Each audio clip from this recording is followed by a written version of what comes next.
Je bois son dit partout.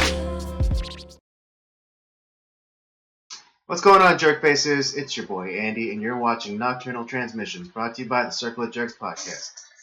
It's a conversation you could be having during the day, but having at night. We're back for another week with another show, and I'm glad that we're doing this show specifically because we have decided to deliberately not talk about the Rona. So, Thank fuck God. That's right. I mean, I know because it's kind of unavoidable to talk about the Rona, but we here at Nocturnal Transmissions are doing our part to alleviate some of the wackiness that's just like the kind of what is it to help with this oversaturation with news about the Rona. We're gonna step away. We're gonna completely step away, and we have topics completely un-Rona related. Oh yeah. So, I mean, just beyond our, regular movie review that we do at the end. We racked our brains, we racked our minds trying to think of topics that we could talk about that don't have anything to do with Rona, and I'm happy to say that we have succeeded in doing so. So prepare strap in, get yourself a drink, some popcorn, and prepare to enjoy a Rona-free discussion tonight. Yeah. Well, Andy, it's been a whole day since I've seen you. Alas. Yeah, right. I know. I will say, so one thing I did after a suggestion from you is I finally watched My Cousin Vinny, and I had to say, what a fucking awesome movie that is.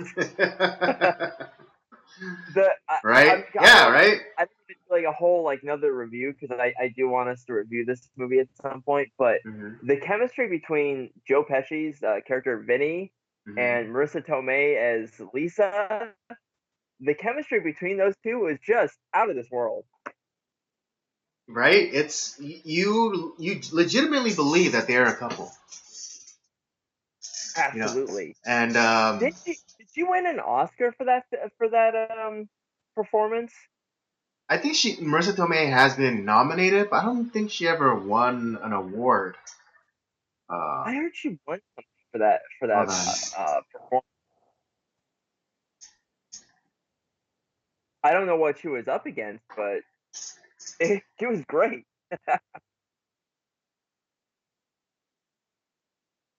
Oh, she has won an Academy Award. Let me see if I can find what it was for.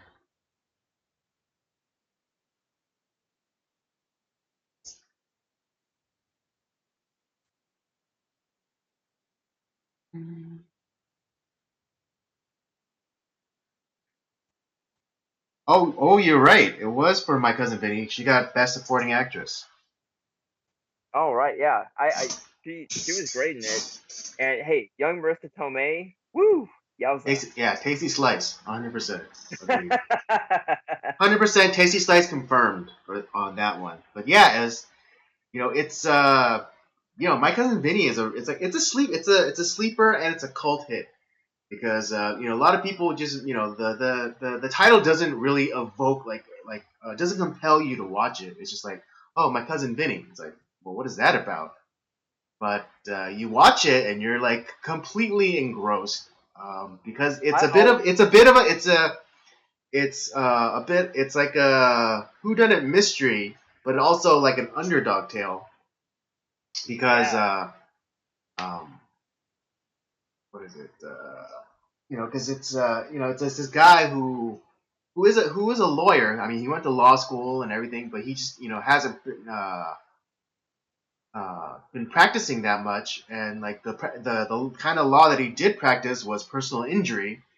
But then he's like thrown into the circumstance where he has to defend his cousin who's on trial for murder, and it's just kind of like hilarity ensues.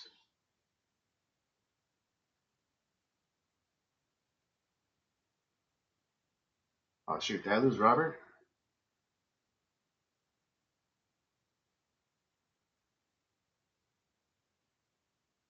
I think I may have lost Robert.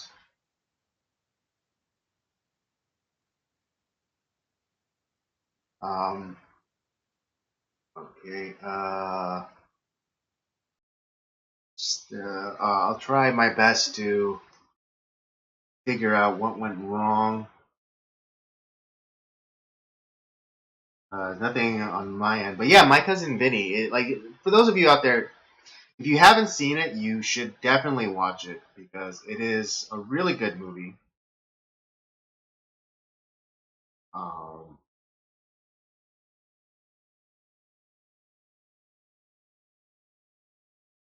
uh, again, Joe Pesci, I think, puts forth a really good performance.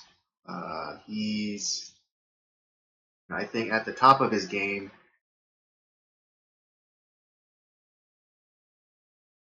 Okay, ladies and gentlemen, we have lost Robert for the moment, but I'll try to keep you guys entertained until uh, he's able to come back on or what have you. Um, yeah, so Mike, just to go a little bit more about My Cousin Vinny. Um,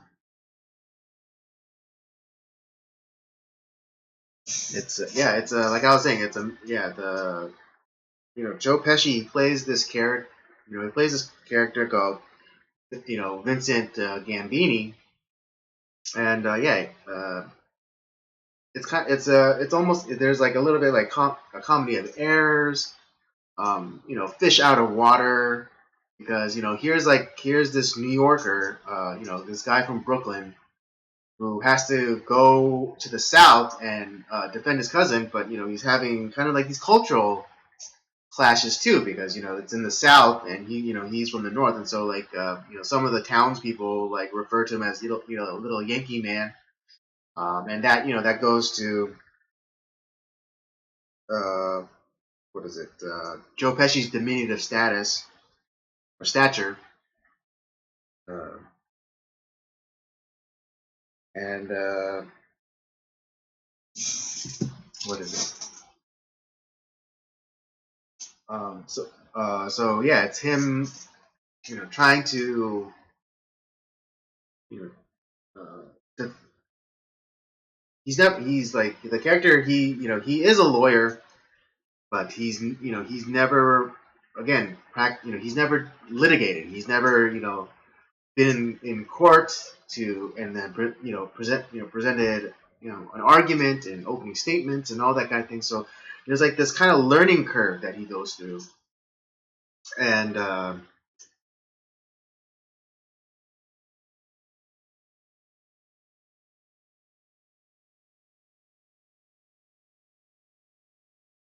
there's a learning curve that he goes through, and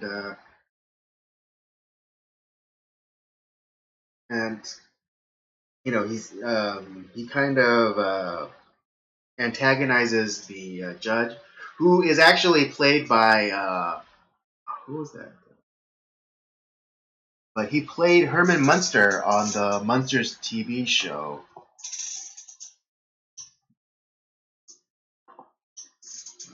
Who was the actor who played?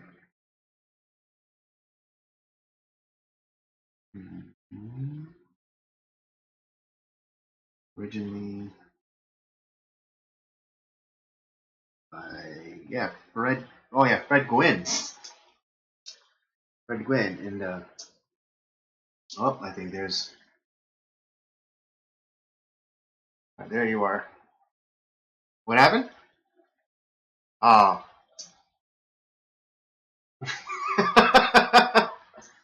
Okay, we got you back. Oh, dang it. Don't tell me I have to do all this crap. Shoot. All right.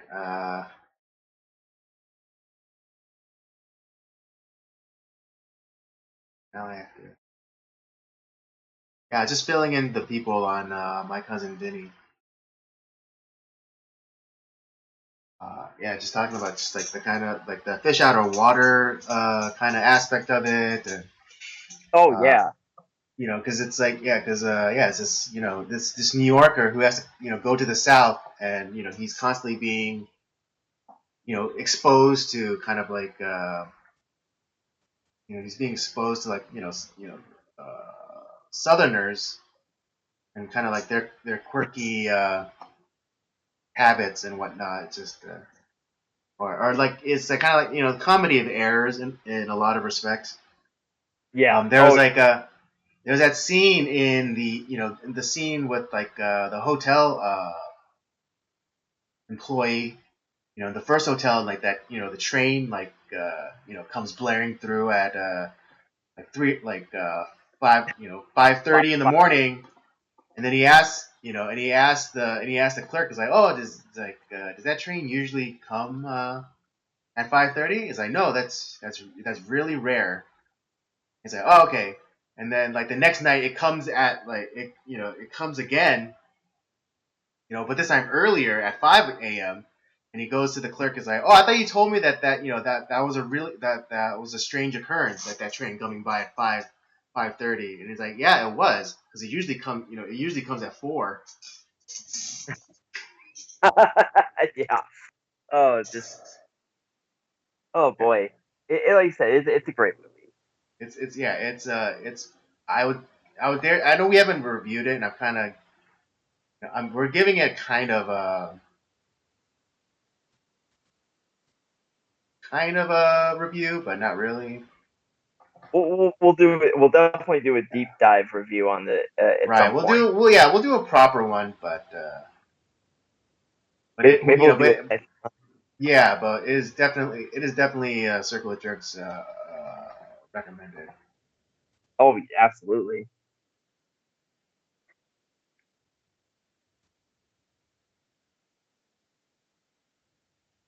Um,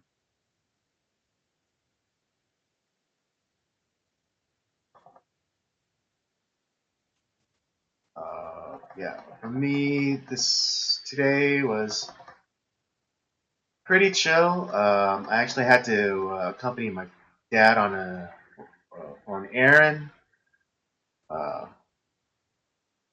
but uh, that wasn't no big thing. Although we did, I let him drive, which was a mistake because because he got lost. Uh, Even though we were going to like one of his friends' house to pick up something, but I don't know. He got like he got confused or mixed, got turned around some way and somehow, and he got lost. So he went like completely the opposite direction that we were supposed to go, and so for like 15 minutes we were driving in the opposite direction. Oh wow. Yeah. It's always a So fun adventure. yeah, right. What can you do? Yeah. No, it's good, but yeah, it was good, just spending time with my old man. Yeah. I mean, other than the watching that movie that I had, that you had recommended to me. Hmm. Um, yeah. I mean, mainly like my weekend was spent filming for the podcast. Yeah, we did a lot of filming the last Yeah. few days. A lot of But hopefully, it just means that we'll have a nice backlog.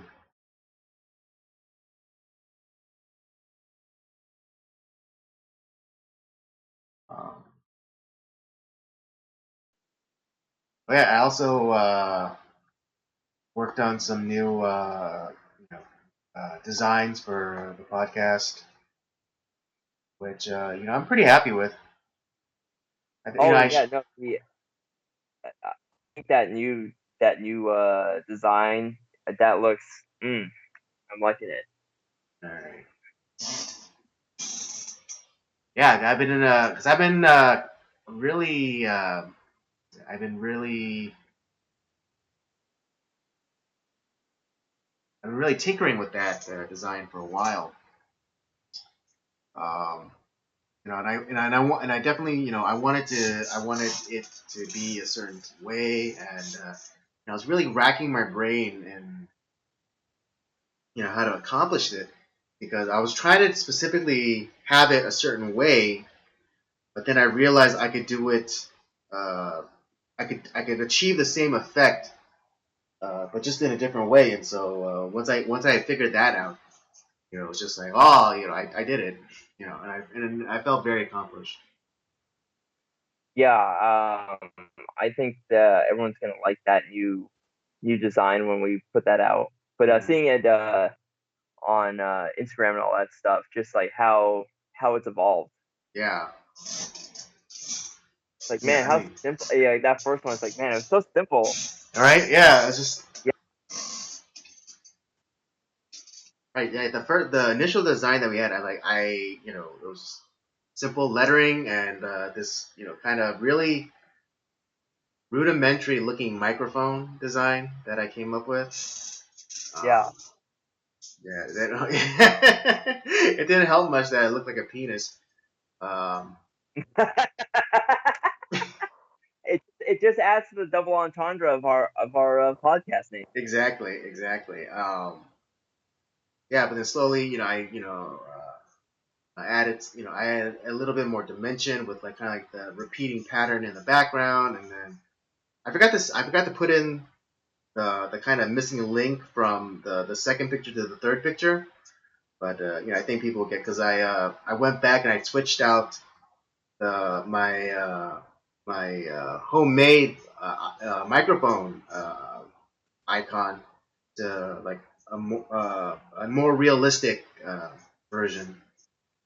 Yeah, And I think that that helped wonders.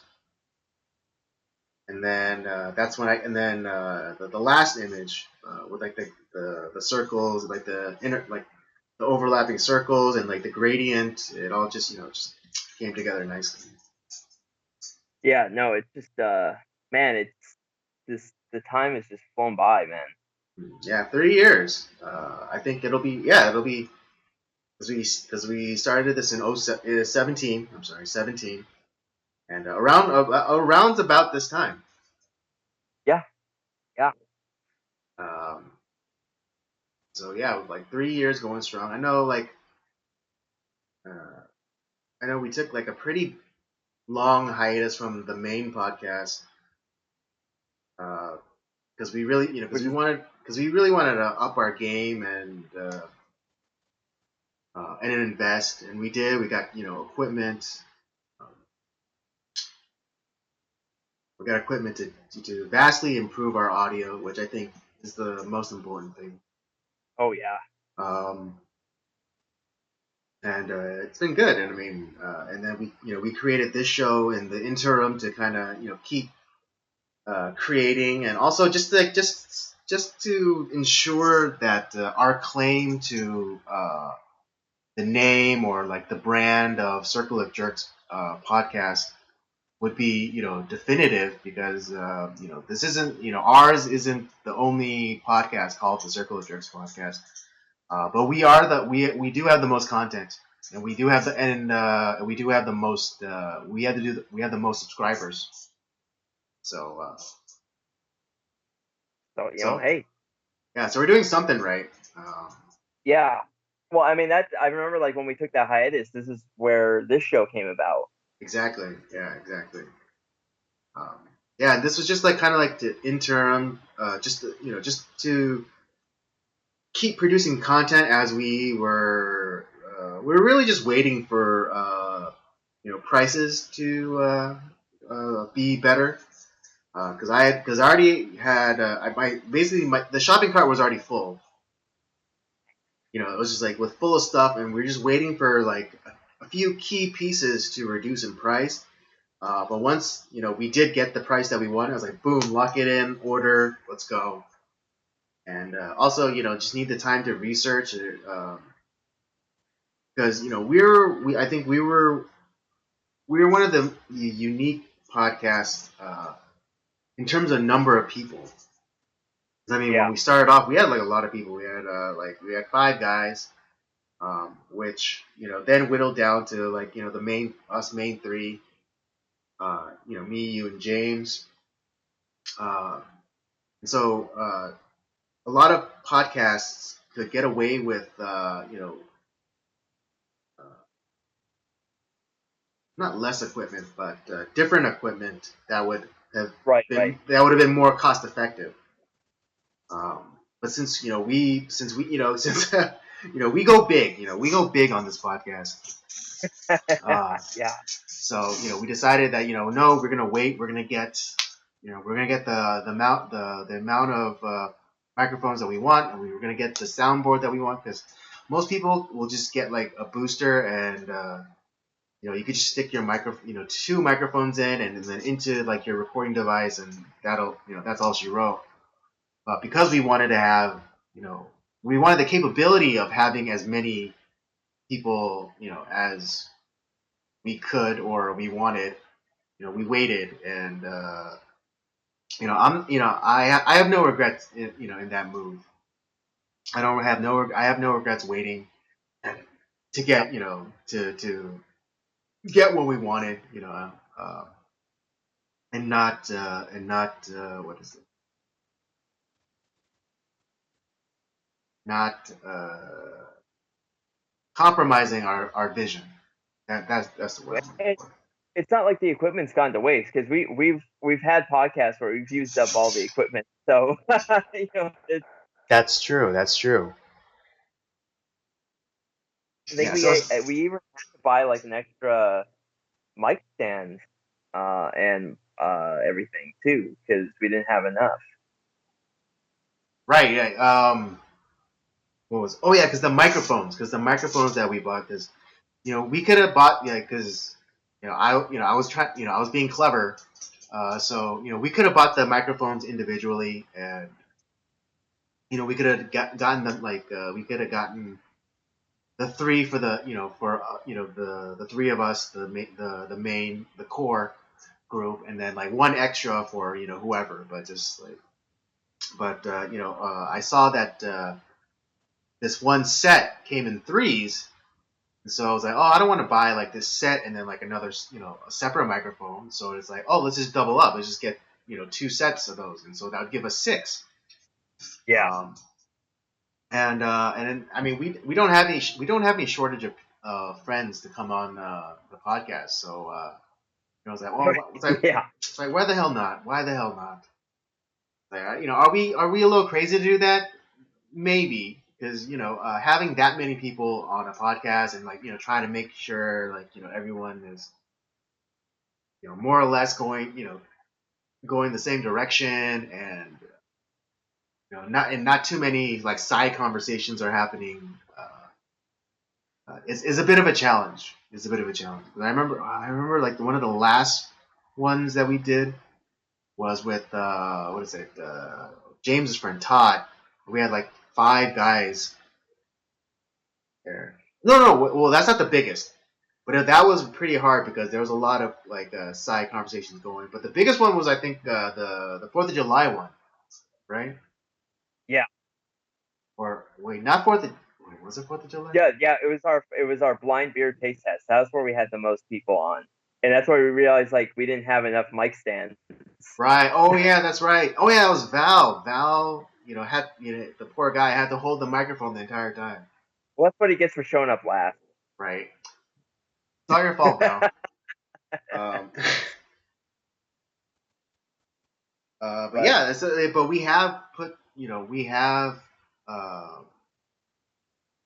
put to use the full breadth of equipment and capability and our capabilities. So kudos to us. But yeah, no, it's been a fun uh, journey, and I honestly like I'm looking forward to seeing where we go. I to be honest, even just on Tuesdays, I might be tired, because I always I end up having to wake up early the next day, but I enjoy coming on, being able to talk about whatever it is every week, and then even with the main podcast, like finding people that like have something interesting to talk about, or that kind of come into something that from a different angle on a topic that we enjoy. It's been a lot of fun. Mm. Yeah, and big ups to you, bro, because in the whole this is the only Rona related thing I'm gonna say. But since like the whole Rona thing happened, a part of me was content to just kind of go on hiatus from the main podcast. But I'm glad that I'm glad that you decide, that I'm glad that you decided, or you pushed uh, to have these remote versions of the main podcast.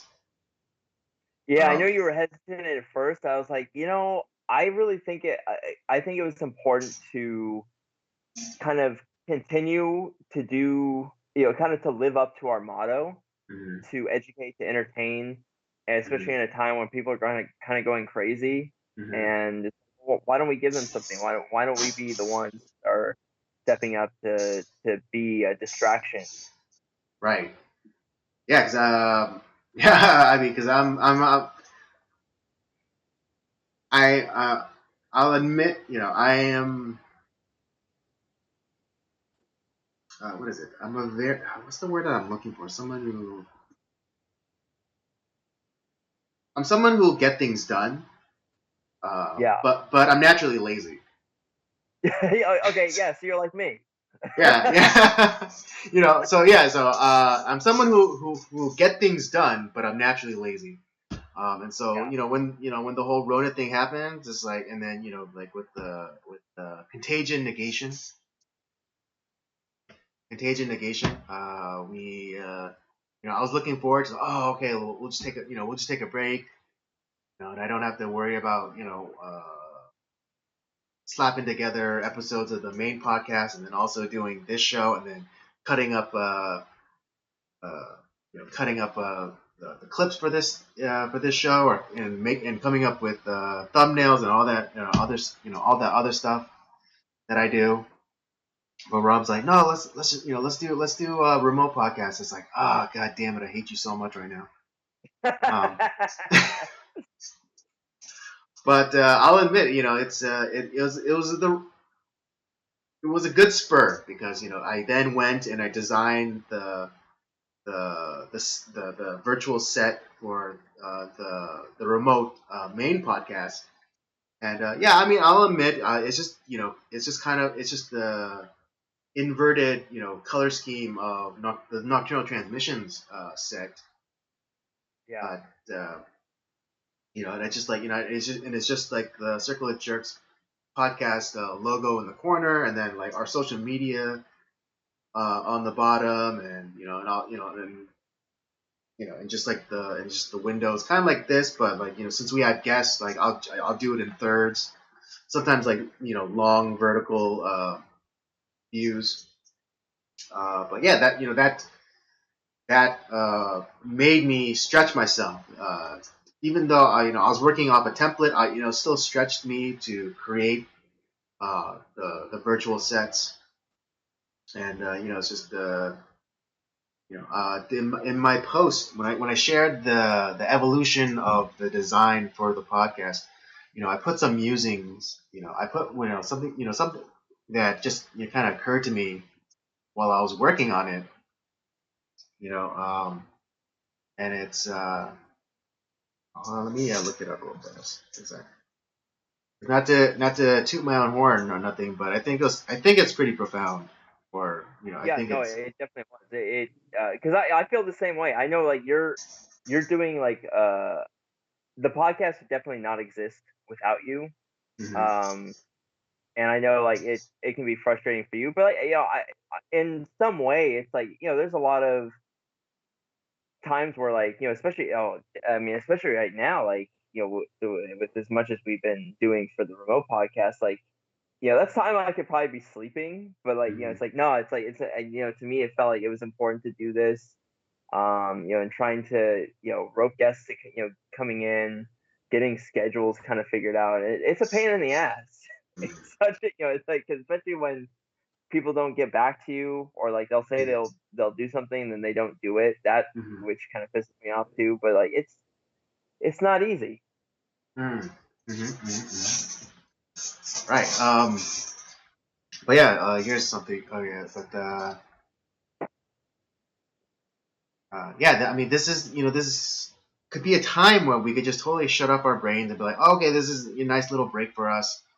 We don't have to worry so much, but it's, everyone's like everyone everyone's losing their minds and getting jumping onto social media and like a lot of like the bigger personalities that I follow on Instagram, they just been going ham with the stories and the live the live broadcasts and things like that, and just like people need distraction, and Yeah, and as much as I don't think of myself as some as a YouTuber, but we're YouTubers. We do podcasts, we do like this live stream, and we're part of that that sphere of people who decided that that they're gonna you know not well we're not so much lecturers, but we decided that we're gonna entertain people. Um, so we so we we so we have to stand in the gap during during this time. Um, and so yeah, but I'm glad that you pushed for that. But let me just quickly share my thought that I had. Just change is slow, progress requires intention, satisfaction is temporary. My friends and I started a podcast 3 years ago. It's been a blast and at times a burden, but creation is only the beginning. Maintenance and evolution are the true challenges for an artist to achieve balance and growth. Um, not just and I know we may not think of ourselves as such, but we are artists, and not even so much as for myself, since I actually went to art school to study it, but we should we should never just we should always strive to progress, but then also we have to maintain.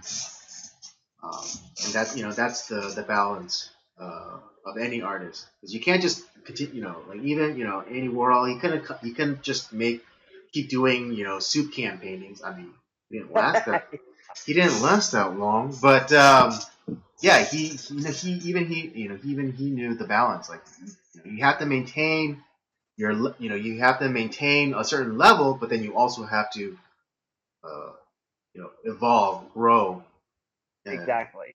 to the next level. And so it's this constant balancing act. But yeah, I'm glad that we decided that we were going to stand in the gap, and I'm glad that we're progressing.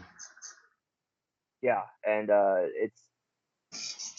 I'm looking forward to many more years to come with you, Andy. This has been the past 3 years, like because when we first started this, like I was kind of wasn't working at the time, and Mm-hmm. so but I was really excited to get this started up, and we've had a lot of ups and downs, bumps in the road, but it's been such a blast, and I think you and I have we've gotten so much closer in that time, and Mm-hmm.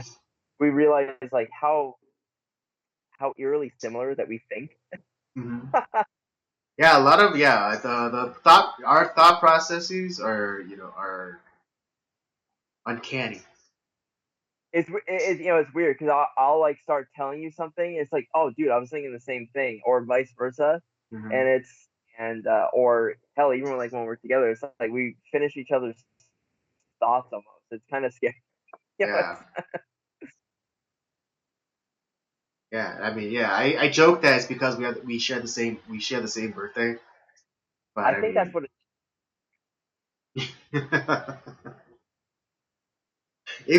that might very well have to do with it. Yeah, But it's like weird because I've never had a friend who is like as similar similar in thought processes as you. Like I like there are people who we kind of like have the same vibe, or we'll eventually we eventually get to the same kind of thought, but it's just like with you and me it's just more like instantaneous in a way. yeah. It. I've never had that either. So it's pretty. It's been a fun ride. I'm looking forward to what comes in the future for us. And that Word, absolutely, absolutely. because I got a zillion ideas. Now it's about like getting putting the work in, putting in the effort. Getting in some cases, we'll need to invest in some more equipment. But hey, you know Hmm. what? I'm definitely down to do that. Absolutely. Well, why don't we get into some of the topics that we had in hand? One that's just like kind of because I always love you know getting into the hypocrisy of what's going on, and obviously there's one news story that is just all over the news, but and so a lot of this other shit is getting buried, but you know what? Let's unearth it. Yeah, so all right, let's start with the okay. Then I guess you're saying that you want to start with the Joe Biden story. Yeah, let's get the dirtiness out of the way. Okay, all right. Cause yeah, I thought you might want to have a shit sandwich, but it's cool. No, no, I want to end with I want to end on a good note today. Okay, all right. So, well, like luckily,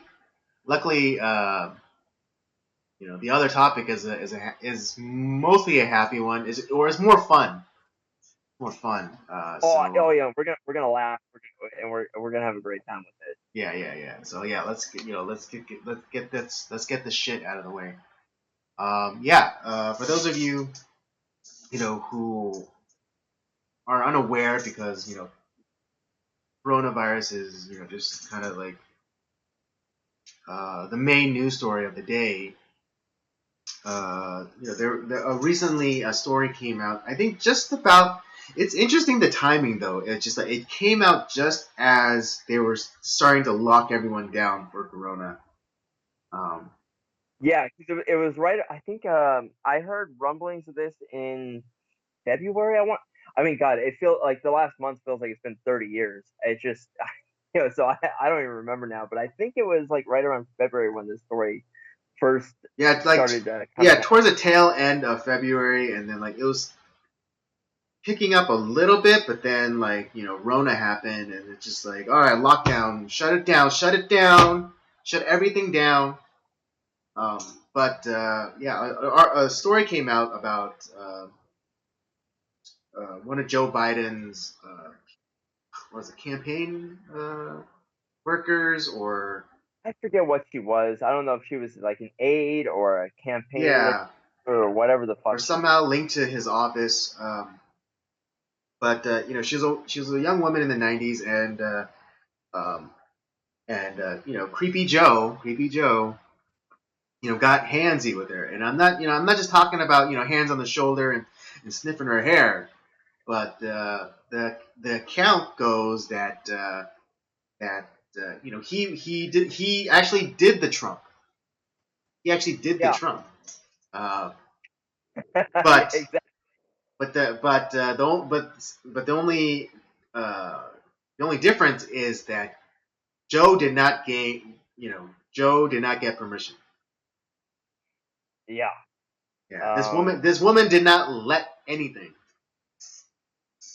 Now, here's the thing: is like because her story is 1,000 times more credible than the whole Brett Kavanaugh, debacle, Hmm. and but I'm not even gonna bring up that part of it.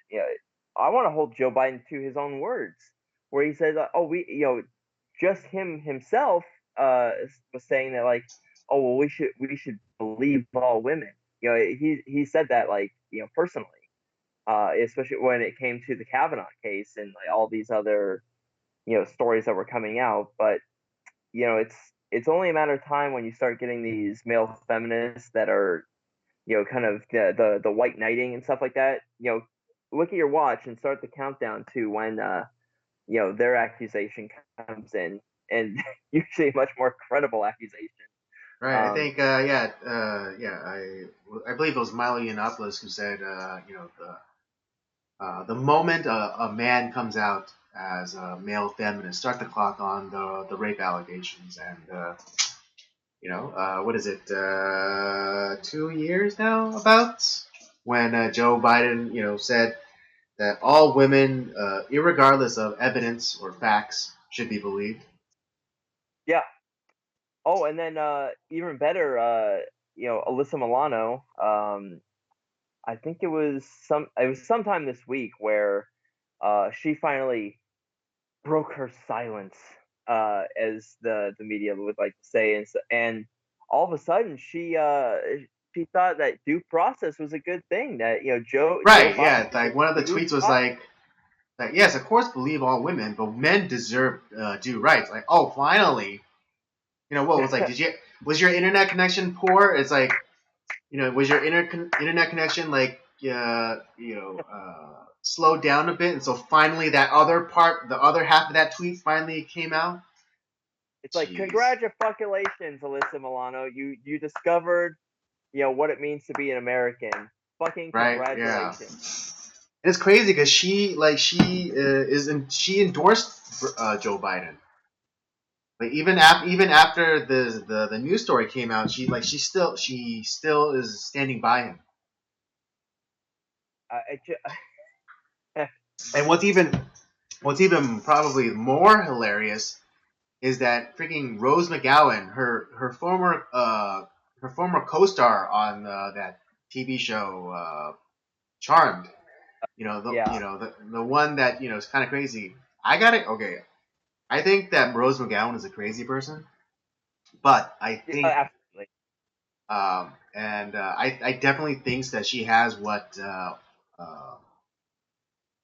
what is known as Blonde's disease, which is named after this one of this podcast that I listened to called Beauty and the Beta.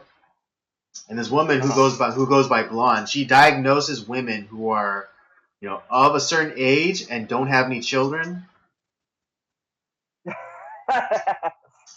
which Rose McGowan does fall under, and which a lot of these kind of left wing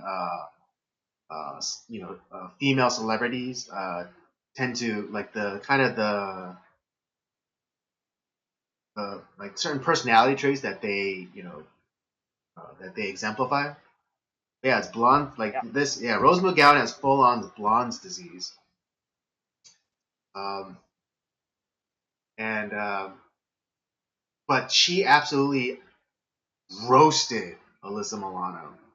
Just like calling her a fraud, um, telling her that saying that she's just using this as a means of power, and like she Rose McGowan basically called out Alyssa Milano, calling her a hypocrite, and it was delicious. right.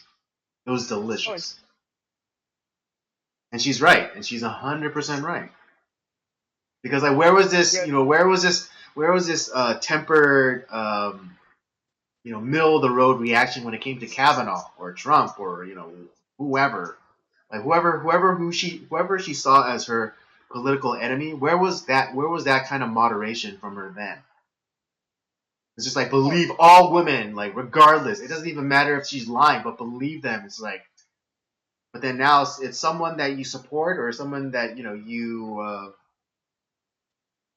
I don't even know she is like she believes in Joe Biden, but she's just supporting him because he's just like the DNC he's gonna be the candidate, but yes, but he's just gonna be Well, the let's see if candidate. his mind doesn't turn into complete mush by the What do you time mean? It is have much. He's barely holding on a thread. Just to be it honest. it's so sad watching this. His.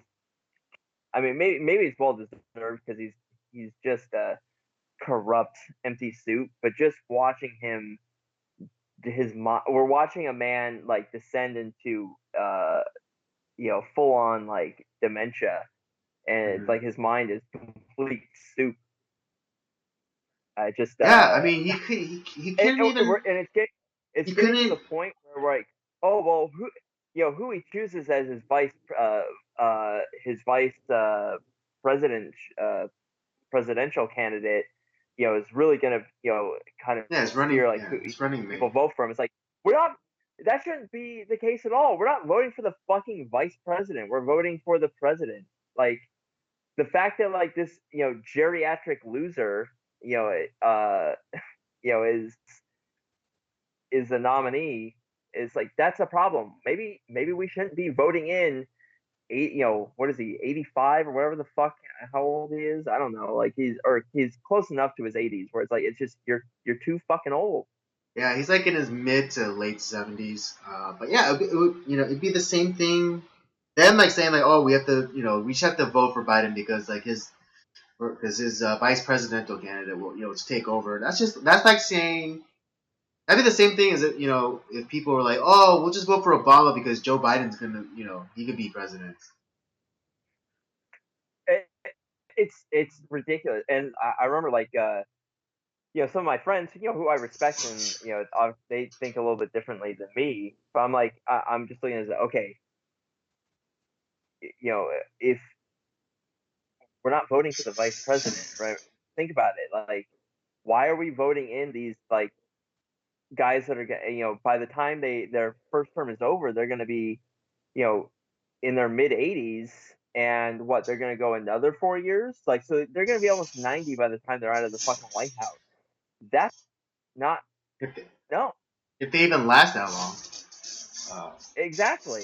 but again, it's like the whole idea of voting for him because like his vice president, his running mate will then take over. It's just like that's like saying vote for Bush because Cheney can take over. No, I didn't vote for him. I voted for Exactly. this guy. Hmm. And it's like, and not nothing against Mike Pence, but I didn't vote for Mike Pence. I voted for Donald Trump. Right. I mean, and I'm not gonna lie. I thought when I did my research into Mike Pence, I was like, oh, okay. It's like it just it was another feather in Trump's cap. But it wasn't Yeah, like, oh, for sure, that's but Pence is the reason why I'm gonna vote for Trump. No. no, there was times where like presidents didn't even have vice presidents. I mean, it's been a long time since then, but like there was a point where it's like that. I mean, it's not a super important spot, Right, politically. you're literally just the backup. Like the vice president, like officially has no responsibilities whatsoever. Like, The only I time mean, that, the only time that's a problem is like Hillary Clinton's your vice president yeah, because you'll be yeah, dead. right, yeah, like yeah, it's like you'll be fine. The president, like whoever the president was, like he'd be found in his Cheerios with two bullet holes in the back of his head. It'll be deemed a suicide. Yeah, but yeah, no, it's the reason I bring this story up is because first of all, it just the hypocrisy of these fucking leftists is just Yeah, it's ridiculous. absolutely. Um, and the thing and it's only believe all women until it's someone that's going against their favorite leftist liberal candidate. Hmm. And then it's like, well, yeah, they're that's just a right wing talking point. Like, that we don't believe that. Right, and Yeah, it's like the constant like dismissal, just of obvious facts, like because that's the defense that they're gonna use. I mean, no one's really talking about it now, but if it was ever if Rona wasn't happening, this would definitely be on CNN or whatever, or just like they would like CNN well, and MSNBC, they would be defending this, and whoever the right wing pundit that is brought on to CNN or MSNBC, they'll just if they bring it up, they'll just and talk about the hypocrisy. They automatically they shut it down by saying, "Oh, that's just a right wing talking point." Like, no, bitch, that's facts. yeah, and that's the thing. It's like, and it goes back to our point from what was it, like last week? It's like the media is not your friend. The mainstream media is they're going to lie, deny, fabricate, Yeah, and whatever they have to they'll do. gaslight you like crazy. It's like, oh, that's not what he said. Like, that's literally what he said. Like, no. Melissa Malone never said to believe all women, regardless of facts or evidence. It's like, no, she did. She actually did. Yeah, and it's not just her. It's these all these leftist candidates, all these Congress people. They've been touting this shit for over 2 years. It's like and now, but like when it's against one of their people, oh Mm-hmm. now we want due process. Like, just give me a break. Biden is so fucking lucky that this thing is going on. They kind of, because now, like, once this thing is over, no one's gonna. I mean, Trump will probably bring it up because he's not an idiot. But it's like the whole like the media is just gonna just cover it up. Oh, that's old news. That doesn't matter anymore. Right. No, like, could you can't even get through a 3 minute prepared live stream without him, going Making some on going on mushmouth, dude. Like, and like his, and there's that clip of him like trying to do a live stream, and it wasn't oh, for it's very long. It was so bad. Like, one, his team is incompetent because they couldn't get that shit going properly. I mean, we do this every night. We do this every night with, I mean, relatively no problems. But like, if I had the resources of freaking Joe Biden, I can make a really good show. And I could, dude. and it would I work, want that budget, dude. I would love to have that budget. right? But like, his teleprompter went down, and he was like, oh shit, and like he was like signaling to like his flunkies like, Yeah, the fix teleprompter that. went out. Yeah, The he's like, fix that teleprompter went out. shit, fix that shit. Yeah, and like, could you like, what's he gonna do when he has to speak more off the cuff, like at a debate? Oh, I, well, we saw some of that during the Democratic national debate. It was terrible. It was a joke, and he still won. And he still won. Just it's like it's like Yeah, that's when you know it's rigged. That's God. when you know it's rigged. I mean, if I only had the choices between him and a geriatric communist, I choose him. But fuck, it's like Jesus. I can't. And then I mean, the media will. It's anything against any sort of conservative, uh, anything. Like, I mean, they will make shit up. Oh my, it's just ridiculous, dude. I can't. And of course, the story is gonna get buried because it's not. It's that. They're not even. I don't even think they're talking about the election coming up in November. It's like Well, I mean, if they are, they're talking. There's people talking about, oh, maybe it should be postponed. Um, that's gonna be it's if but I that mean, happens, it's man, that's gonna be really odd. no. But then if they did, then or like Trump said, like, oh, we're just gonna postpone the election for like for a year. they would immediately call him a tyrant. Nazi, Nazi. Yeah, they would immediately call him a tyrant, and you know,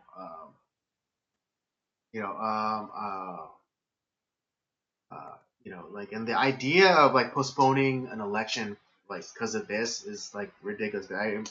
Another commentator I follow said, if they still had an election during the Civil War, then we could still have an election with Corona going on. Oh yeah, absolutely. So yeah, not yeah. So if we could, yeah, we legitimately had an election going on when the country was fighting against itself. Yeah. So now you want to Yeah, like you want to shut it down over the sniffles. I don't. Neither do I. And to Because be I honest, mean, I don't. Uh, Biden, if Biden wins, that's the wrap. It's no, like, then wow. then if Biden wins, that the system is corrupt, and I that might be the call for civil war. Dude, I think that we're getting to a point where that might happen Yeah. because our country. We haven't taken up arms against one another, but the country is so damn divided on everything. Yeah. I'm telling you, like if Trump today said like that he loved puppies, We the gotta burn mainstream all the media puppies. say like fuck puppies, kick them in the fucking face. I mean that's pretty much like you have Cenk Yeager is like, hey, you see a puppy, fucking kick it, hey, whatever the fuck he does, it's Oh, Cenk Uygur. I haven't heard that name in forever. So irrelevant now. It's crazy.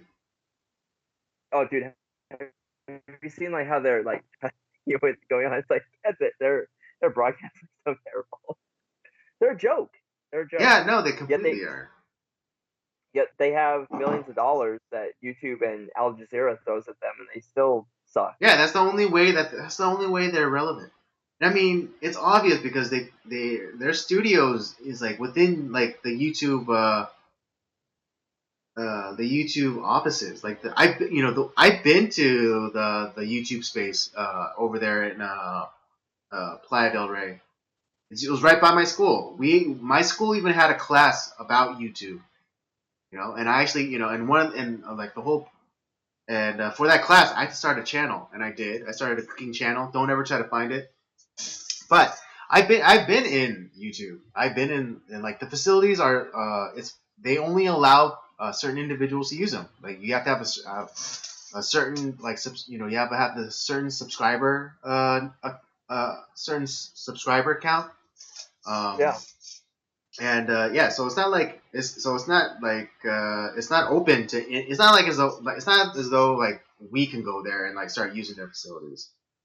No, yeah, you have to have like you have to have at least like 1,000 subscribers or something, and that's like the only way that you're allowed access to their studios. Yeah, they say they have like courses or seminars or whatever. It's just like, but it's just it was hysterical. It was interesting to me because like it was like this big corporate structure telling me how to be successful on their platform, while other people who don't get the opportunity to come to these seminars are killing it.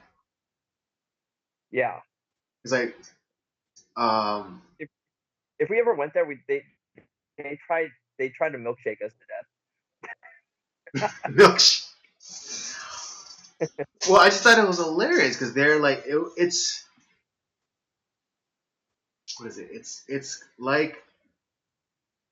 like the police telling you how to sell drugs. Yeah, Or it's like what was it? Back in the 30s or whatever, when FBI agents would imitate how gangsters acted in movies around real gangsters. When they went undercover,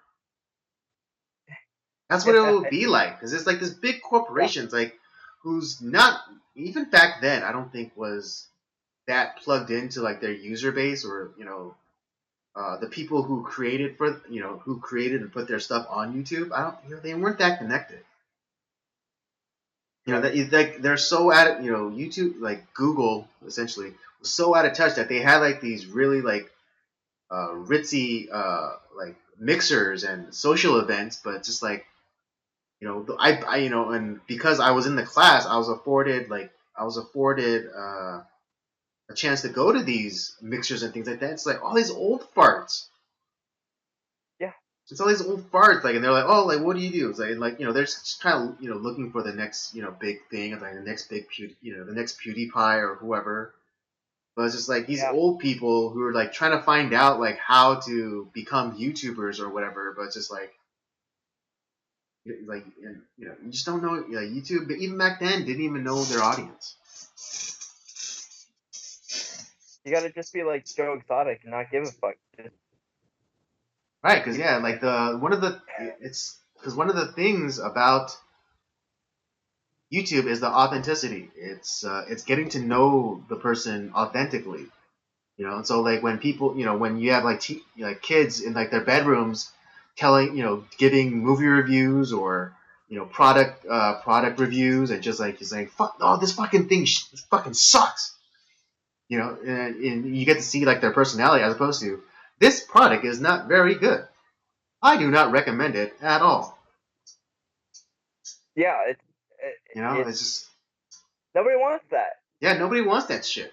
But now like they completely, yeah, YouTube now like does not, again, is completely detached and does not know what their user base wants. And so that's why YouTube now is like trying to become TV, and like they're offering, live streaming TV. It's like, no, we're not watching TV because we want to watch, YouTubers. We want to watch actual human beings, not like that corporate shit. Yeah, exactly. Uh, yeah, but But I guess we kind of strayed away from the actual topic. but yeah, I thought it was kind of important to kind of bring up that news story that that's getting buried, that probably will get buried. Yeah, I Then mean, actually, for all intents and purposes, it is buried. yeah. Because like But because no one's talking about it. No one's talking. I mean, I by chance, like I by chance heard about this because I was, one of the rare instances where I was actually, in front of my TV, I was watching cable, and I was like flipping through, and then like I think I just happened to, flip through Fox of I all. just happened to catch the only reason I brought it up today is because I just happened to catch the Alyssa Milano interview. I was like, wow, congratulations! You realize what it means to be an American.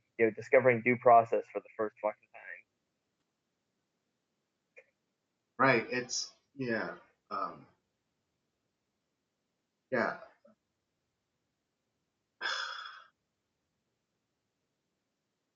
It's time. all, yeah. It's just, goddamn.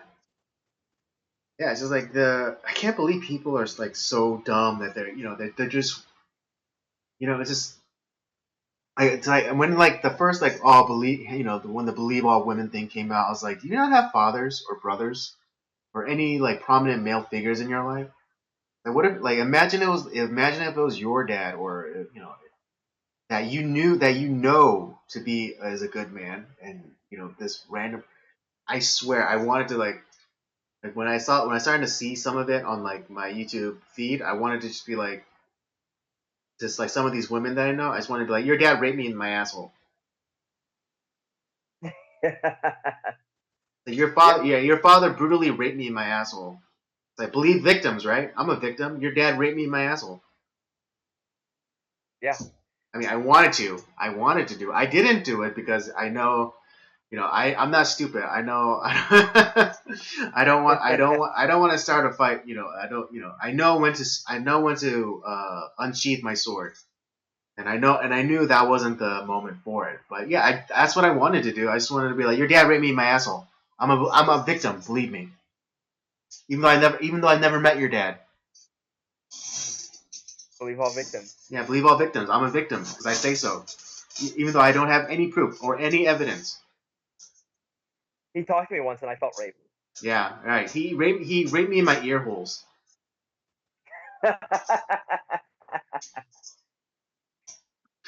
Uh, but yeah, I mean, just that's the standard. That's the standard that they want us to live by. I refuse. All right. I think yeah, we talked about that enough. Let's get into some more happier things. And I mean, we're doing 2 reviews essentially. I think I think we're gonna keep this up. We're gonna review the entire series. Oh, Um, dude, I'm so happy. yeah. So I mean, we have to because this it just bears fleshing out. But yeah, we're gonna take it by episode increments just to stretch it out a bit. But we're going to review Tiger King.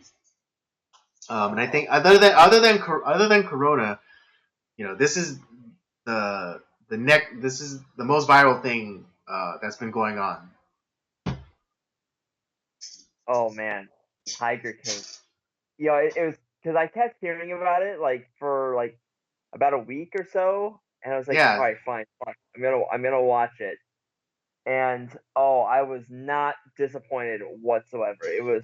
It's just I don't even know like how to even start describing this shit.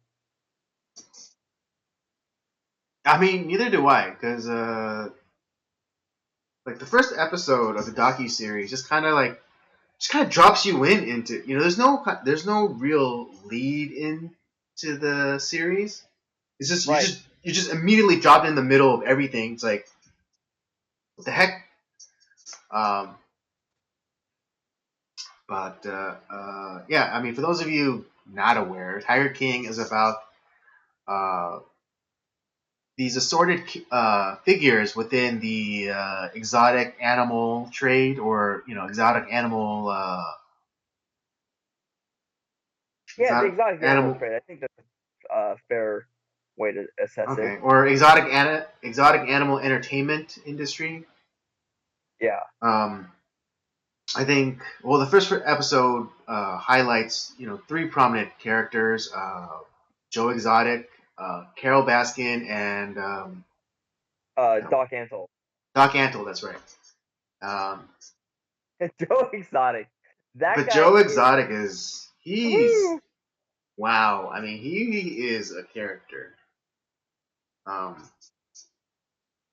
and it's so odd too because he's this gay man in Oklahoma, um, who you know who kind of uh, through like kind of this dumb luck, happened to get involved with big cats, and then opened his own like sanctuary zoo type facility, and then he just kind of grew out from there, and he did shows and exhibitions, and he even like started doing magic with the animal, incorporating magic into his shows. Does music videos. He, he does music video. I think I did see a snippet of it in the first Yeah, episode. they highlighted some of his in the first episode.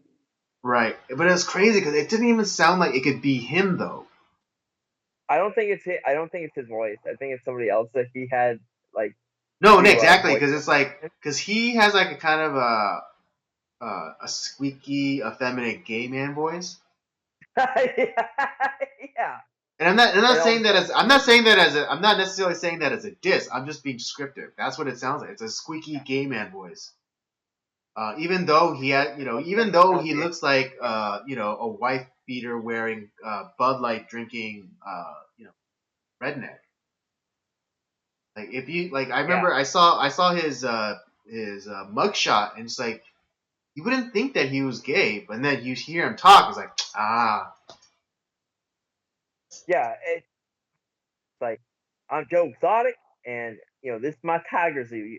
Hey, come on yeah, down, pet some tigers. like, I'm Joe Exotic. But Oh, and I mean, but even he's not the most interesting character out of the three. There's also Carol Baskin, who who runs a big cat sanctuary in Florida, but she's like legitimate crazy person. she's like the a crazy cat lady times like 1,000. No, She agreed. she she is the queen of crazy cat ladies. Right, yeah, yeah. In like her initial interview, she was talking about how like she was a lonely kid and she didn't really have any friends, and she imagined two like big cats as her friends, as opposed to just like imaginary friends, who could be humanoid. She imagined two imaginary cat friends. Yeah, and it's funny because they all, and then you had like Doc Antle, who is this yogi, or was it very Eastern philosophical type guy who just, I don't even know how to describe him either. He's fucking lunatic. He's a lunatic too. Yeah, he's a bit of a yo-yo. But I will say this: out of the three, he seems to be the most reasonable. Like about actually like talking about, just based off episode one Mhm, of that's actually cares about these animals. Like he seems like he's about like talking about real conservation, mhm, educating people on like wildlife like this, and mhm, so that people know about it and like know how they can do their part to help out um, animals like that in the wild. mhm. Right. Yeah. I mean, out of those three, yeah, he's the most stable or balanced. And Yeah. that's not really saying much. But but compared to Joe Exotic or Carol Baskin, yeah, he's like straight laced, milk toast kind of a command compared to those Well, two. as we get further, we're gonna hear some more stuff about Doc Handle, where it's like, oh my god. Right, so I'm looking forward to talking about that. But just right now, from the first episode, yeah, he just seems the most balanced. But him like with his background and Eastern like philosophy and things like that, just like he's bit of a he's a bit of a hippy dippy. Yeah.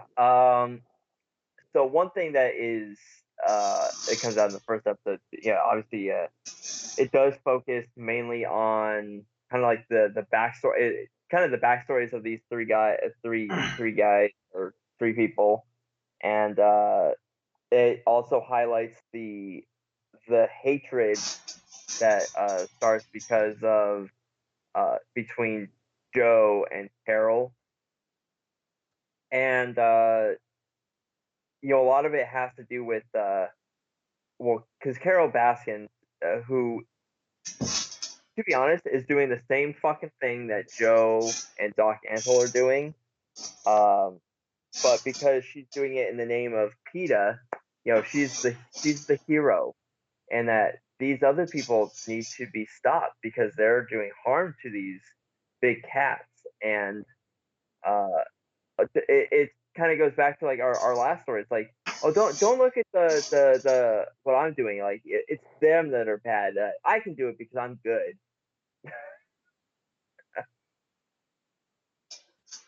Uh, yeah, yeah.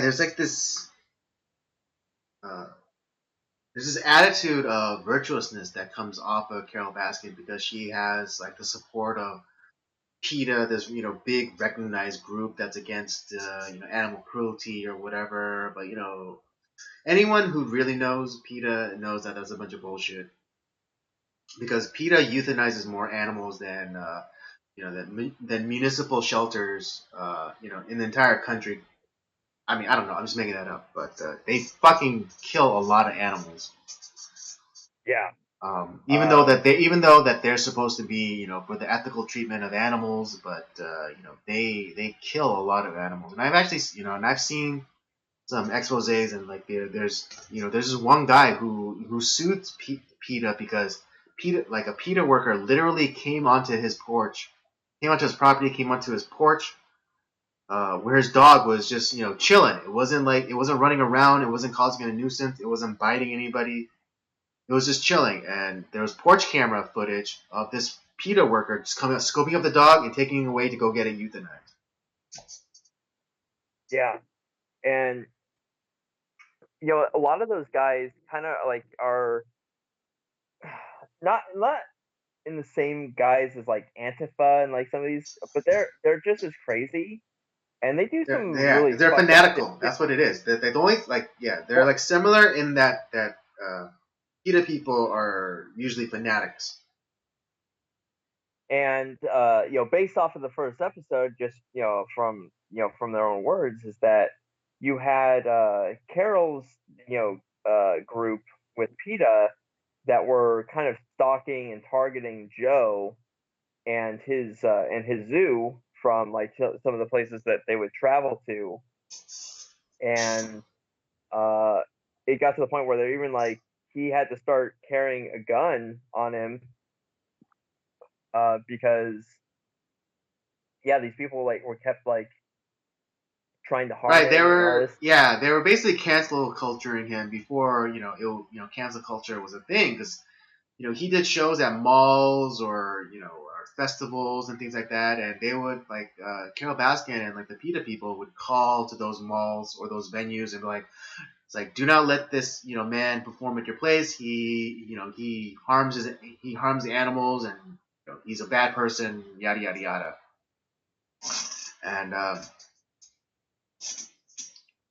And you kind of understand why Joe has this animosity towards Carol.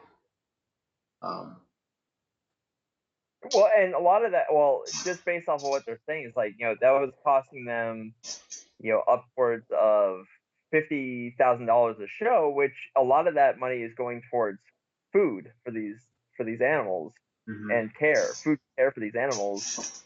But then you also have these guys that are showing up on his property and trying to like fuck with the cats or or whatever, and it's like, and people are asking us like I think the director of this docuseries like why do you carry a gun? And it's like, oh, for protection. And it's like, what, for like the tigers or for people? I'll shoot you before I shoot my tigers. Yeah. Yeah.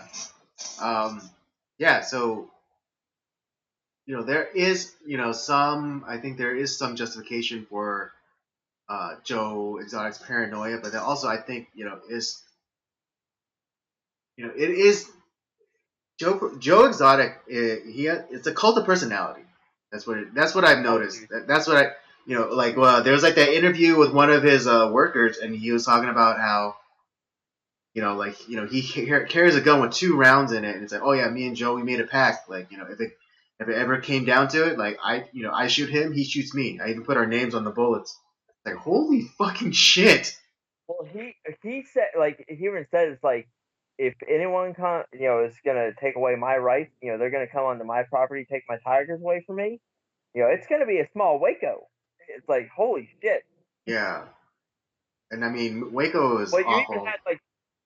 you even had Doc Antle who was saying, it's like, yeah, I have a fully loaded AK-47 that is underneath my pillow when I sleep at night because of these fucking PETA people. Hmm. It Right, but and it's like, Jesus Christ. yeah, and so Joe Exotic, it's a cult. He's the cult leader. It's a cult of personality. He, as much as the animals are the stars, he is the star of the show. Or Oh the yeah. shows that he does. Um, and and then I get what you meant about about about him like turning those straight dudes into basically sex slaves. Because like we meet his husband, and dude, I think that fool, no, that fool got raped.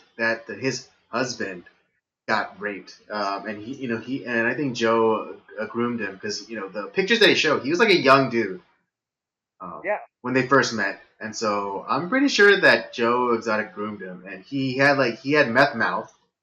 His teeth were all jacked up, so he got him hooked. Um, Oh, wait until we get further into the series. uh You're you're flying right above the target, baby. huh. Okay. Yeah, no, I mean, like when you have employees who are like saying, "Yeah, no, me and Joe, we're gonna go to the end." I got a bullet with his name on it. He's got a bullet with my name on it. We're gonna, we're gonna do each other before that happens. Like, dude, that's a fucking cult leader. That's freaking Heaven's Gate. That's freaking Jim Jones. Yeah, yeah, oh yeah. And, I mean, well, you look at like the people like that shows do. I mean, they are a cast of characters in themselves. You have the chick that has like no arm. You have the guy that has no legs. Oh, that's right. That's Yeah, right. It's yeah, hilarious. Yeah, it's like it's like you see these people and you kind of want they work at these zoos or animal rescue places, and it's like they work with these big giant animals. It's like you kind of assume, but you also want confirmation. Like you kind of want to ask the question: Did you lose your hand to a tiger? Did you lose your legs to a tiger? yeah, Even though you kind of know the answer, it's like you just want confirmation. yeah. Uh, yeah, you're gonna find that out. Oh, good. Yes. Yeah, no, Um, I'm looking forward to this. I mean, if the first episode is any sort of promise, oh, dude, like it just gets better and better and better. all right then. Well, I'm gonna hold you to that. But yeah, no, it just every time you think it can't get no, it can't get crazier than this. Oh boy, it does. But Okay. man,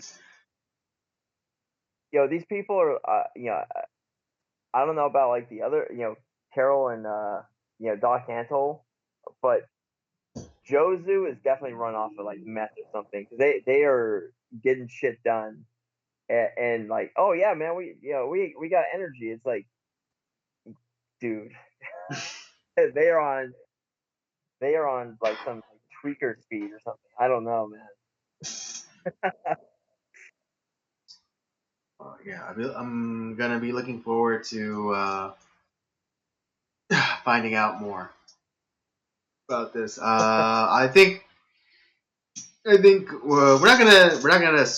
not gonna score these individually. I rather No, wait. Yeah, I'd rather wait till the end. I'd rather wait till we watch everything and then we could give it a rating. oh Because I yeah, think because I don't because this is one of those things where you could rate it individually based on no, each you had to have the installment. whole Yeah, you have to have the whole whole entire context. Yeah, you have to have the whole context. So we will be rating this series, but only at the end. all right. Well, All right. So with all that we'll we'll being check in said, on let's episode 2 next week. yeah. So tune in next week for the review of episode 2 of Tiger King, and yeah, if you want, yeah, leaving your comment. What your thoughts on Tiger King was the first Yep. episode, at least the first episode. Yeah. But oh man, I don't know. There's this Joe Exotic, man. He just what a crazy man. I mean, music videos, underwear, Sex gel. Wait, sex gel for his and hers, but who cares about her? What if you wear this underwear? It's like, no, I free ball it. Yeah, it's like, do you wear your underwear? It's like, no, I don't wear underwear. It's like, Like, what the fuck? Oh my god! oh, It geez. can't get better. Like, I don't know how this person exists. Like, just I thought this was a joke. Like the it almost seems like it's something you'd see on like fake characters from like Grand Theft Auto. But like, no, these people actually exist. Yeah. It almost seems like some sort of parody of kind of like an Office or like Parks and Rec, where it's like Yeah, kind of like a fake, like a phony documentary style. yeah.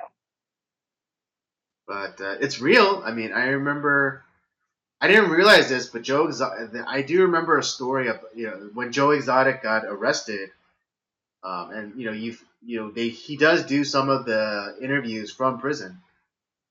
Yeah, But yeah, I remember this like a year ago when he was arrested and I think sentenced to prison. yeah. Yeah, and I do it triggered a memory in me that I did hear about the story. But I didn't like I wasn't really paying attention to the details. But I'll be looking forward to finding out the details as I watch the series. Oh man, it gets great. All All right, right, well, all let's right. talk Tank Let's Man. get into our weekly movie review. And as you guys know, this month is biblical epics. And to start us off this month, we have the epic of epics, and that is the Ten Commandments. Oh god, this is well, it's Cecil B. DeMille's most famous and probably his best film. All right, this Uh, movie came out in 1956. Again, like as Robert said, it was directed by Cecil B. DeMille, the director of directors. Um, what is it? Oh wow! It came a day. It was released a day after our birthday and Charlton Heston's birthday that's right. in 1956. Yeah, and it does star Charlton Heston and Yul Brynner. Yeah, let me just give a quick. Let's give the quick synopsis, and we can get into the review. All right. Enjoying a life of ease in the court of Egypt's pharaoh, Moses discovers his Hebrew heritage and later God's expectations of him. He dedicates himself to liberating his people from captivity and, with the aid of plagues and divine intervention, manages to lead them out of Egypt and across the Red Sea. A great challenge comes in the form of the golden calf idol. However, it takes an unforgettable visitation by God on Mount Sinai for Moses' mission to prevail.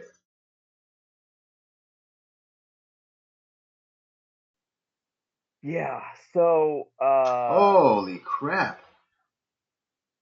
Okay, what? so the budget for this movie was 1.3 million, um, which back then was no small amount. Oh, yeah. It was. But the initial box office was 120 $122.7 million. Oh, yeah. This movie like made a lot of money. Dude, it made its budget back and then some. Oh, definitely. Yeah. Yeah, no problem. Like, So a couple things that because cause now this I've seen this film many times before, but now mhm. that I'm watching it with obviously with a critical eye, there's some things that I noticed that like I had never noticed before, and um, for any of you you know biblical nerds out there, you obviously like you read the story of Exodus and um, it's not necessarily like it's telling the story of Moses and the people, the Israelites, and their captivity in Egypt. But the story of Moses' story, at least initially his early part of his life, is not very detailed. Like it's just more of telling you kind of like the hitting the highlights. But what I never noticed is in the opening credits, it talks about like how the adaptation of the story comes from not only the Bible, but from the works of Eusebius, Philo, and Josephus, which are um, they were scholars and writers, way back when. Yeah, they're Philo, historians of antiquity. exactly, and uh, because what that was because obviously like if you're just taking solely from Exodus, I don't think that really necessarily makes a good movie. But when you read the works like Philo's Life of Moses and like the works of Josephus and Eusebius, you start to get more or less like I would say speculation of what was going on with Moses and what was going on at that time frame. Mm-hmm. That creates a good movie, and that's kind of and actually, to be honest, I kind of wonder like if Cecil B. DeMille was a Christian, because not only did he make this film, he made The Greatest Story Ever Told, which was the movie he did before this one, I think. And um, but anyways, uh, this movie is just so amazing. And the other thing I didn't know about this film is that it actually was filmed on location in uh over like by in like Israel, and like where Moses actually was through Egypt, and in parts of Israel where Moses was, or Mm-hmm. just outside of Israel. Like it was kind of like the areas of like Midian and Egypt and all the places where Moses had traveled, Mm-hmm. which is like wow. I mean, to to think that a movie would do something like that now with the amount of casts that they had and yeah, with everything that they did, that can't be done today. No, not even. That movie would cost $1 billion to do. Right, yeah, and if the target is to make $1 billion, like you're basically that's a passion project then. 'Cause that's what that's Yeah, essential. Because you're not making you're not making this movie for money. You're making it because it's your passion. But yeah, just like the logistics of everything too is just remarkable for a movie of its time. And yeah, like when whenever possible, they did uh, they did do shortcuts with like using blue screen and things like that.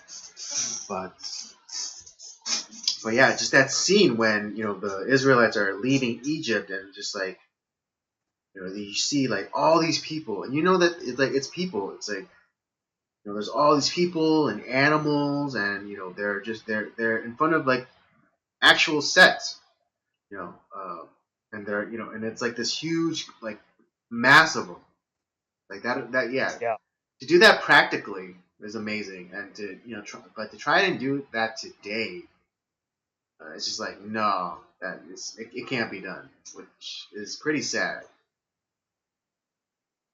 yeah. It's like we look at movies like this one, like Ben Hur, um, all these kind of great epics, and yeah, it's just it's kind of like it's an era I miss.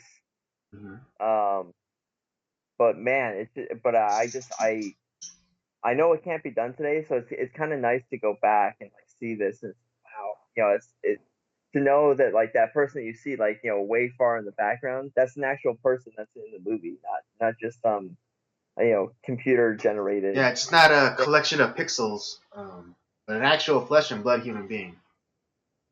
Yeah, and as far as like the actual because I think most people know the story of Moses and the story of the Israelites, coming from being in bondage in Egypt and to the point where Moses was raised in Pharaoh's house, was a potential heir to the throne, Hmm.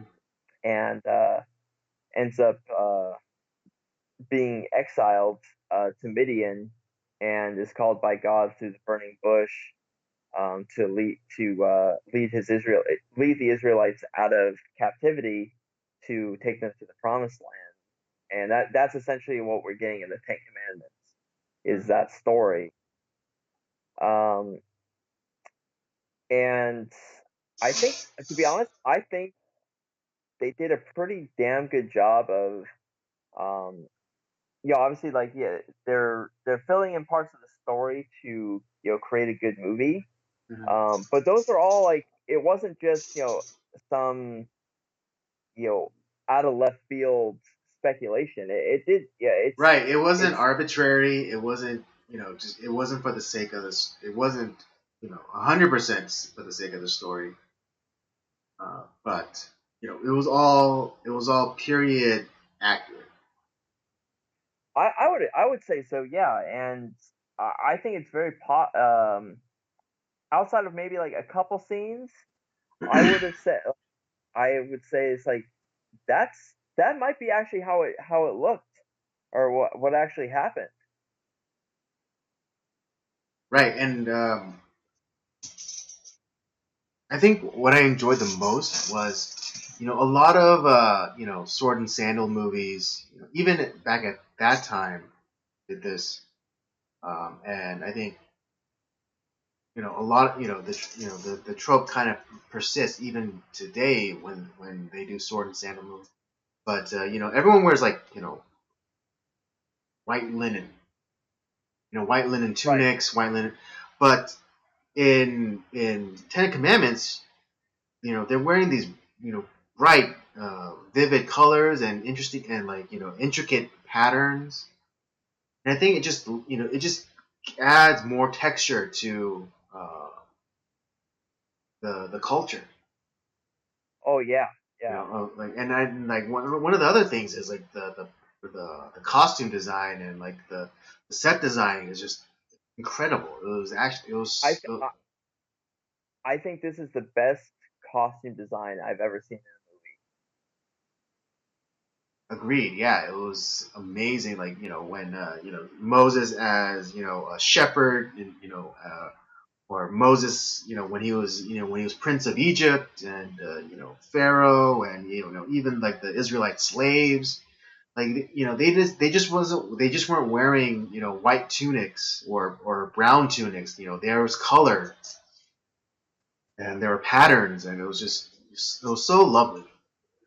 And it's not even just like the colors and the patterns, but the amount of detail that went into like some of the costumes too. Like Hmm. especially a lot of the Egyptian costumes, the armor, the regal wear, what have you. Like it was all very intricately done. Right? Yeah. Like before we even started, we were kind of talking a little bit about it, and I was just remarking at like the detail that went into Yul Brenner's Ramsey's armor at like at towards the end of the movie where he just changes his mind and he decides to go after Moses, and like he armors up and just like it's so beautiful, Yeah. the Um. detail and just everything, it's just gorgeous. I, like I said, it's that it was it's a beautiful movie. It's some of the greats, you know, for especially for that time. Yeah, there was a couple of like the blue screen effects, but Hmm. it didn't feel like it was out of place. Like it felt like it just everything. The cinematography was really done really well. Um, and I'm trying to think of like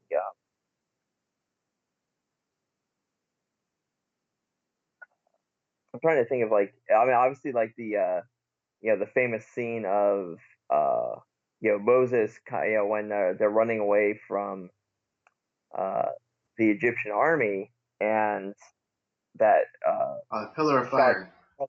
Charlton Heston splitting the Red Sea.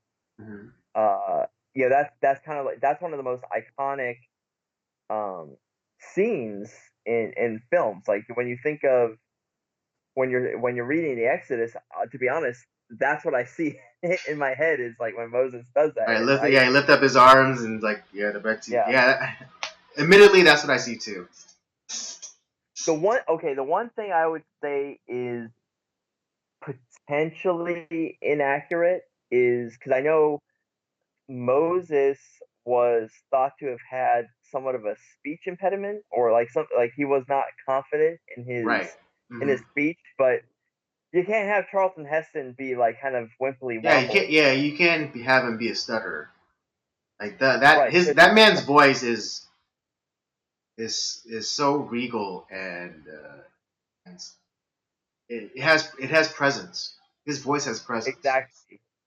So in that sense, like, well, because no, Moses was a very smart man. He was raised as potential king of Egypt, so he had the best of education that was possible, Hmm. and he was not a dumb man. However, I don't know if it was just through life circumstances that he had uh, he was not confident in how he was able to speak to his people, and maybe part of it had to do with that he's now commanding his people who he had once had subjugated, being a king of or a prince of Egypt, or if it was like some people speculate that it was the speech impediment that like it made him feel insecure, Hmm. and um, so that part of it is like potentially inaccurate. Um, One thing that the Bible is much more focuses in on that isn't quite as dominate shown in the film is the all the plagues. Yeah, it shows Hmm. some of them, and but the reasoning why it's shown, it's put into more detail in the Bible is because I, all those plagues were not only an attack, it was an attack against the Egyptian magicians, the Egyptian gods, and ultimately Pharaoh himself in the end, because the Pharaoh was seen as a one of the gods, Hmm. and when him as the Pharaoh can't even protect the firstborn of all the Egyptians. his people in Egypt, it's um yeah, it's kind of like how they God is showing himself as being, you know, I am, he is God. There are no other gods uh, before him. And I think the other thing too is that I don't think that the Pharaoh survived. I think he went into the Red Sea along with everyone else. Right. I'm not 100% sure, but in the And Bible at it's least, been I think it does say that Pharaoh did lead the charge. yeah, but and obviously in this one, Gil Brenner as Ramses the second. He did not go into the Red Sea. So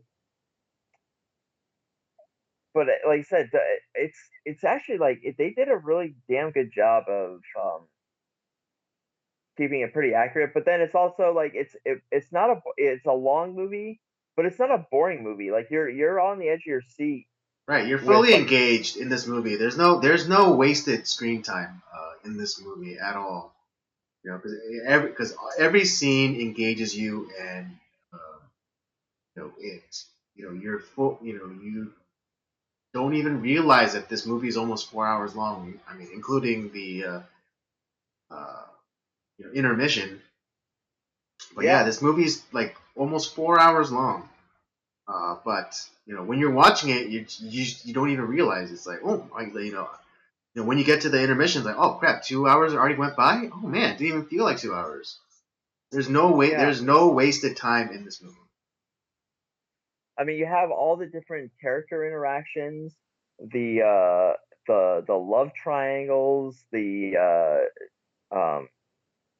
tension between that Moses starts to develop as he realizes his actual identity, Mm-hmm. um, and you just every interaction with all the different characters.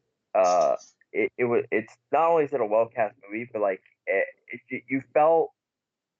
I didn't feel like I was watching Charlton Heston. I didn't feel like I was watching Yul Brenner. I didn't feel like I was watching actors. Like I felt like I was there. That these were the actual characters that we read about in the Bible. That it's like, wow, this is. I felt invested in the story. Mm-hmm.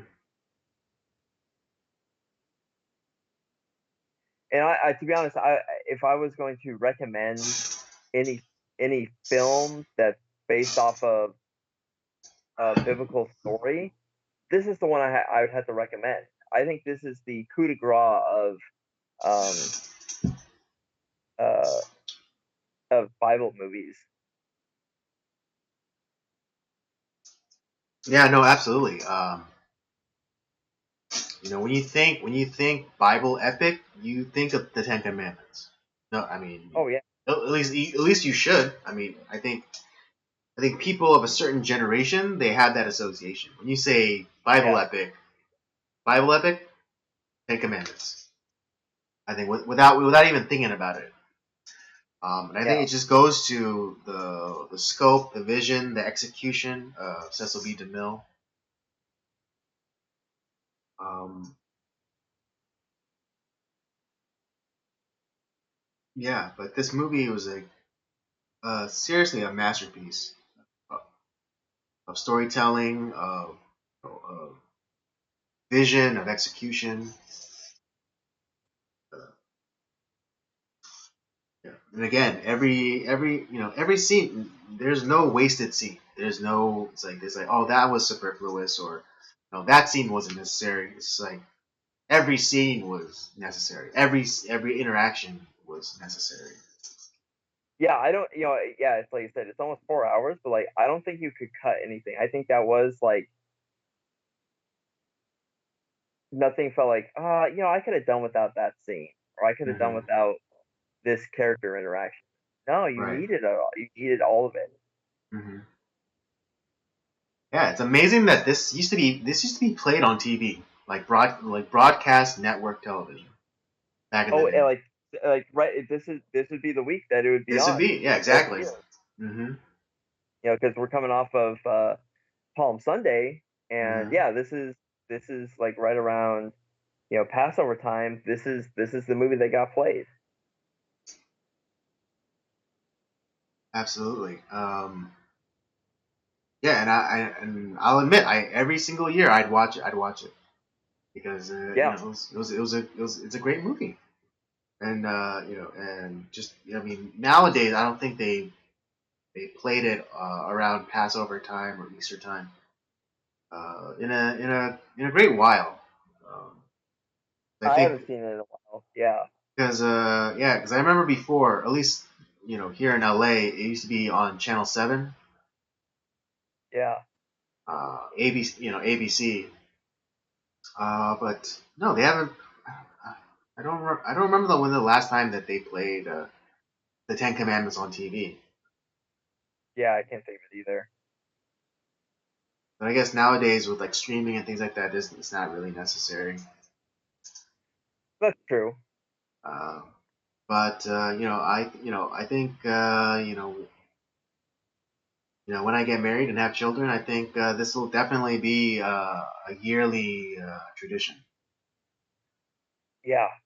Uh, I think with me too, it's such a good movie, Hmm. and like I said, as a Bible scholar, like I said, it's not 100% accurate, but it's as close as a Hollywood movie is gonna get. Hmm. Agreed. Were there any other like scenes, characters that were like, wow, even that kind of stood out to you? Um,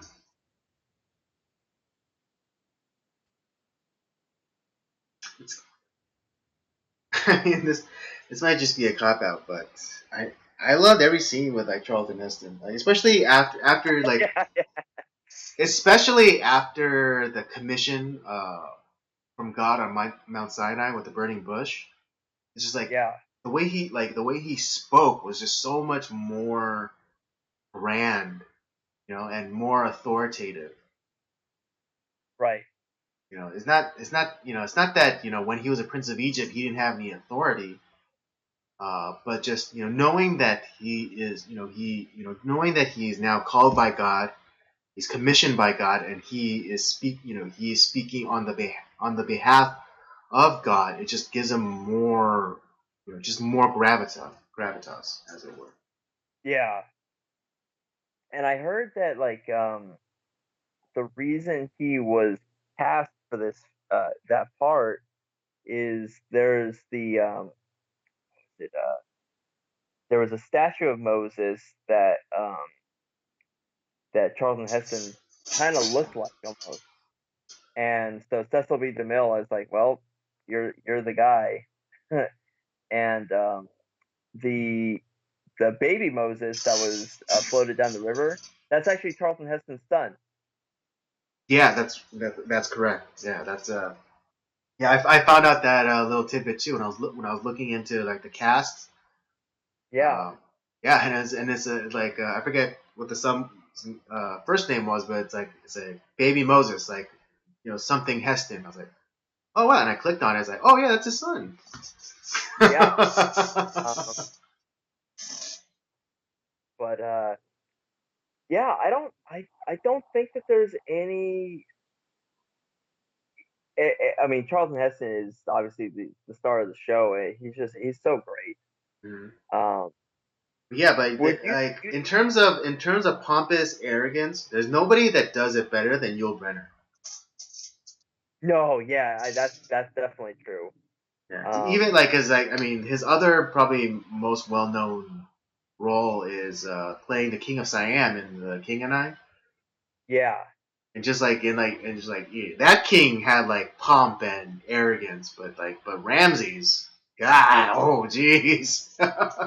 Oh yeah, and you throw like those two titans up there with Heston as Moses and Yul Brenner as Ramses, and man, it really is like a clash of the titans between those two. Yeah, I think my favorite line that or the refrain from Ramses that I enjoyed the most was, so let it be written, so let it be done. Yeah. That was great. Yeah, the way he says it, it's just like, God, this man's a super dick, but I love him. Yeah, exactly. Um, I've been racking my brain over like, you know, what is the greatest of um, Charlton Heston's roles? Because Mhm, we did our Heston month, mhm. and we've seen a bunch of his movies. This might be his best role. Yes, I mean not necessarily his best performance, but his best role. Yes. You don't think this is his best performance though, as Well, an actor? I mean Planet of the Apes was good.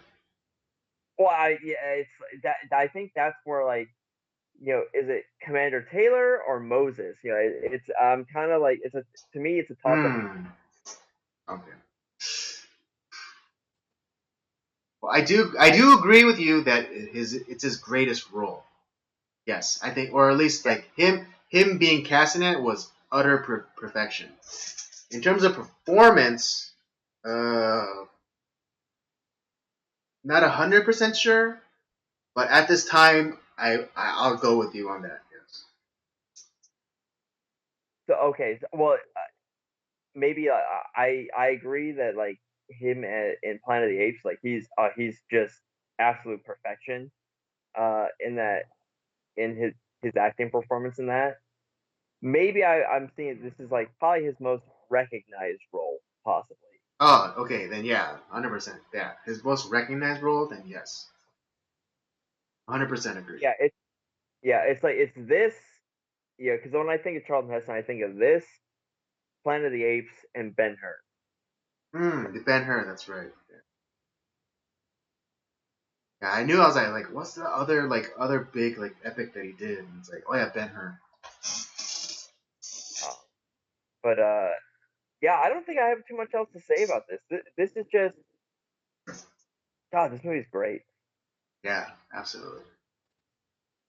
Couldn't agree with you more. I was a little bit afraid to do like to throw this one in there because I was like, man, am I gonna? I didn't want to have to look at it critically and like, oh man, I actually don't like it as much as I thought I did. I Hmm. was gonna rip, maybe I had to rip it apart, critically, like, oh man, look how inaccurate it is, all this other stuff. Right. But Yeah. I mean, yeah. I think I was with you there, and like, oh, am I gonna have, when I watch this, am I gonna have my nostalgia glasses on, or will I be able to really be critical of this movie? And I think I was critical of this movie, but still couldn't find that much fault with it or at yeah, all. like I said, there's a few things that I would as a Bible scholar that I would nitpick about, Hmm. but I actually think that this movie, I have more respect for this movie than I ever have before. Hmm. Absolutely. I mean, is there? I got nothing else to add. I mean, do you have anything else that you want to add or wrap it up with? No, other than like if you have to choose one Bible movie to watch, watch this one. This is the one to watch. Agree. Absolutely. The other ones that we're gonna be watching this month, two of them I haven't seen, so it'll be interesting to see how those do. Hmm. And the other one I haven't watched in a long time, and it, but even like if all things considered, I still Hmm. think this is the top of the class. Right. Yeah. This is yeah. In terms of Bible epics, this is top shelf. Yeah. Okay, well let's All give right. our ratings and we'll close it out. All right. Um. Yeah. I'm gonna give this a 5. You read my mind, bud. I mean, there's no really other way to go with this movie, in my opinion. Yeah. Um, yeah, like, is it like 100% accurate? No, No. but is it the really good movie, and like, doesn't waste any screen time with superfluous scenes or gratuitous violence or unnecessary you know uh, plot threads? Absolutely not. In terms of like the economy of this movie, it is right there. It's perfect. Yeah. Not you have great cinematography, great costume design, good, very good musical score. Hmm. Um, Hmm. the all the actors like just they knocked it out of the park. Hmm. Everyone, I can't think of a missed casting in this film. Right. Yeah. Yeah. Even yeah, like he's the kind of side characters or tertiary characters, like they weren't intrusive or or too much. The actors played it just right. Yeah.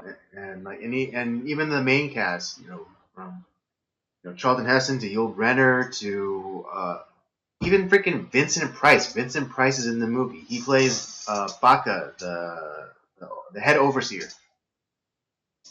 That's right. I couldn't place him for a second. I was like, I Uh-huh. know that voice. And that's right. That's Vincent Price. Oh man, he was Yeah, great. yeah, he was great.